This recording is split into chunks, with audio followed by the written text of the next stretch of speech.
भारतीय सण हे वैज्ञानिकदृष्ट्या किती महत्त्वाचे आहेत हे आपल्या पूर्वजांना किती ज्ञात होते याची प्रचिती येते त्यांनी ठरवलेल्या रीतिरिवाजांमधून.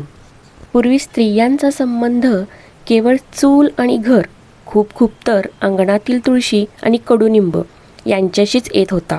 ह्या वटवृक्षाचा सुद्धा स्त्रियांना त्यांच्या आरोग्याला लाभ व्हावा, यातून वाहणारी सकारात्मक ऊर्जा, ऑक्सिजन या स्त्रियांना सुद्धा मिळावा म्हणून वटपौर्णिमा उदयास आली.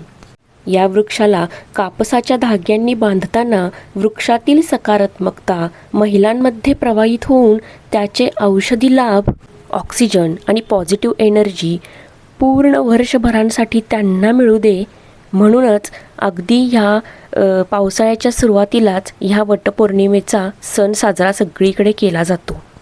त्यांनी या झाडांच्या मुळावर वाहिलेल्या फळातसुद्धा या वटवृक्षाची ऊर्जा संप्रेरित होऊन त्यातील रसगुणाला ती अधिक ऊर्जावान करते, ज्याने ते फळ खाल्ल्याने आरोग्यदायी लाभ आपणास मिळतात.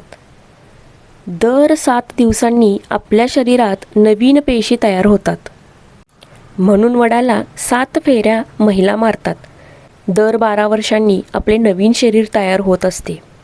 जर ह्या 12 वर्षाला या 7 दिवसांनी गुणले तर 84 होतात. आणि पूर्वी आपणास माहिती होते, मुलीचे 13वे वय तर मुलाचे 16वे वय हे वयात येण्याचे लग्नाचे होते. आणि जर त्या नवरमुलाचे 16 वर्षाचे वय 84 मध्ये मिळवले की होतात 100.